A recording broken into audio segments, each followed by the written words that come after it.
Hello बच्चों, कैसे हैं आप लोग।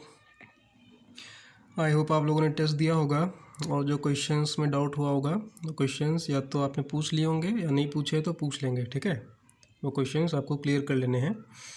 लेकिन उसमें से कुछ क्वेश्चंस ऐसे भी हैं जो अभी नहीं पढ़े हैं, वो हम लोग पढ़ेंगे।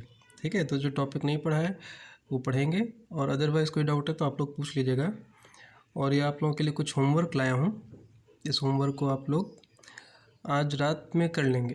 ठीक है, कल सुबह इसका सोल्यूशन अपलोड होगा। ठीक है, तो ये नहीं कि डायरेक्ट कल सुबह ही देखो, आज रात आपको ये ट्राई कर लेना है, क्योंकि आइसोमेरिज्म का होमवर्क है ये। और कोऑर्डिनेशन कंपाउंड्स में आइसोमेरिज्म से बहुत ज़्यादा क्वेश्चंस पूछे जाते हैं। ठीक है, तो ये होमवर्क है। इस क्वेश्चन में आपको क्या करना है, जितने भी पॉसिबल आइसोमर्स हैं वो आपको बनाने हैं मतलब उनकी डिज़ाइन बनानी है। ठीक है, उनकी डिज़ाइन बनाने का मतलब क्या है, जैसे अगर स्क्वायर प्लेनर शेप है तो आपको स्क्वायर प्लेनर शेप बनानी है और उसमें हर तरफ आपको लिगेंड दिखाने हैं।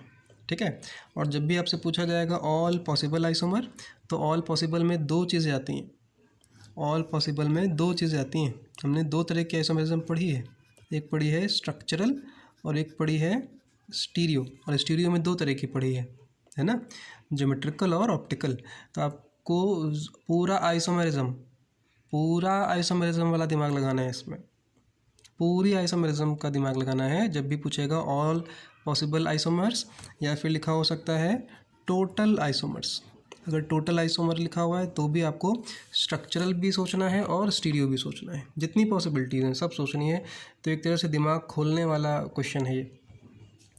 नेक्स्ट क्वेश्चन है सिमिलर टाइप का ही क्वेश्चन है, ड्रॉ ऑल पॉसिबल मतलब स्ट्रक्चरल प्लस स्टीरियो, दोनों में ही दिमाग लगाना है।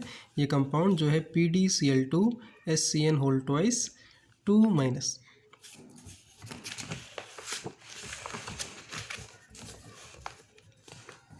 नेक्स्ट क्वेश्चन में है how many geometrical isomers are possible for following compound. अब देखें, पिछले जो दो क्वेश्चन थे उसमें क्या था, टोटल आइसोमर्स का क्वेश्चन था। टोटल आइसोमर मतलब स्ट्रक्चरल भी स्टीरियो भी, और स्टीरियो में दो चीज़ें आ रही थी, ज्योमेट्रिकल और ऑप्टिकल। अब ये क्वेश्चन फोकस्ड है किस पर, ज्योमेट्रिकल आइसोमर्स पर। तो आपको यहाँ पर स्ट्रक्चरल सोचने की ज़रूरत नहीं है, ऑप्टिकल सोचने की ज़रूरत नहीं है, सिर्फ क्या जो सोचना है, ज्योमेट्रिकल सोचना है। अब ज्योमेट्रिकल सोचना है तो आपको ज्योमेट्रिकल रिवाइज करना पड़ेगा, इसीलिए होमवर्क है। ये कंपाउंड लिखा हुआ है PT ammonia whole twice SCN whole twice, और ये लिखा हुआ है COCl2Br2 2-, ये 2- है।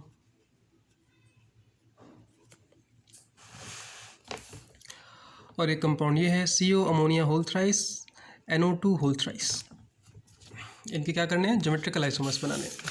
कितने पॉसिबल हैं वो देखने हैं। सारे हम लोग देख चुके हैं, वैसे सारे हम लोग देख चुके हैं, कुछ भी नया नहीं है, बस प्रैक्टिस है ये।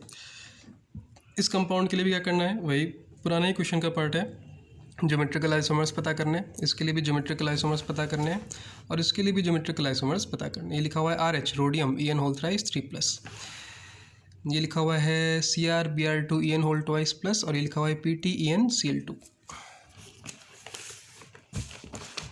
फिर ये क्वेश्चन है, और ये क्वेश्चन है which of the following complexes can exist as इनैंशियोमर।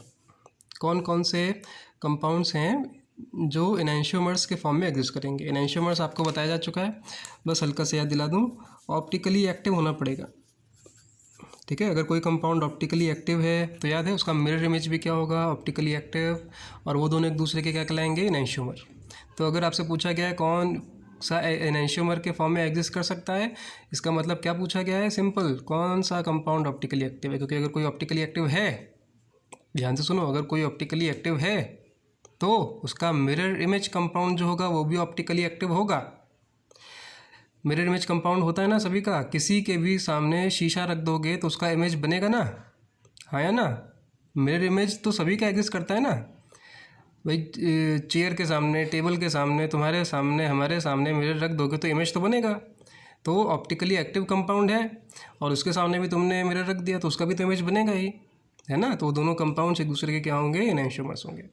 तो अगर पूछ रहा है कि इनैंशियोमर्स बन सकता है क्या, तो आपको क्या चेक करना है, बस ऑप्टिकली एक्टिव है क्या।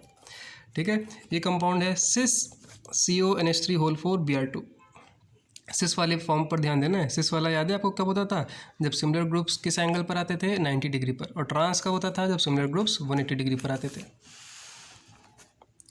फिर से सिस आया है, cis CrH2 whole twice En whole twice, cis पर ही क्वेश्चन है, ठीक है, पूरे पे क्वेश्चन नहीं है, सिस पर क्वेश्चन है। ये है CrGly whole thrice, Gly I hope आपको याद होगा, और ये है CrEn होल थ्राइस 3+।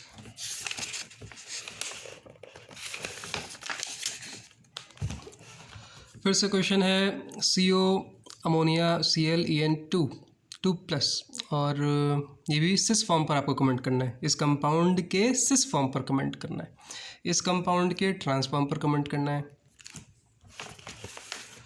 और ये मैचिंग का क्वेश्चन है और ये मल्टीपल चॉइस है, मल्टीपल चॉइस क्वेश्चन है। आपको बताना है कि कौन सा कंपाउंड किस तरह की आइसोमेरिज्म दिखा सकता है, कौन सा कंपाउंड किस तरह की आइसोमेरिज्म दिखा सकता है। और हो सकता है कि एक से ज़्यादा तरह के आइसोमेरिज्म दिखा रहा हो, यानी मल्टीपल है, यानी हो सकता है कि ए का P भी हो, Q भी हो, R भी हो, S भी हो, ठीक है। तो इस तरह से दिमाग लगाना है। अगर एक का एक मिल गया तो क्वेश्चन ख़त्म नहीं हो गया, आपको ये कंपाउंड देखना है, फिर उसके लिए ये चेक करना है, फिर ये चेक करना है, फिर ये चेक करना है, फिर ये चेक करना है, फिर ये कंपाउंड देखना है, उसके लिए भी ये चेक करना है, फिर ये देखना है, फिर से देखना है ये वाली बात, ये देखना है, फिर से देखना है ये वाली बात, ठीक है। तो इन क्वेश्चंस को जब आप सॉल्व करेंगे तो पूरा आइसोमेरिज्म आपका रिवाइज हो जाएगा, ठीक है। कई जगह आप फंसेंगे भी तो आप वो अच्छी बात है, फंसना चाहिए। फंसने से क्या होता है, पता चलता है कि हम कहाँ पर कौन सा कॉन्सेप्ट हमारा वीक है, ठीक है। तो नेक्स्ट वीडियो जो कल सुबह आएगा उसको देखने से पहले ये सॉल्व कर लीजिएगा, ठीक है। और अगर सॉल्व नहीं हो पाता है तो अगला वीडियो मत देखना, कल जब भी वो सॉल्व हो पाए, मैं कह रहा हूँ कि जब भी सॉल्व कर लेना इस क्वेश्चंस को, अपनी बुद्धि लगा लेना, तभी नेक्स्ट वीडियो देखना, ठीक है।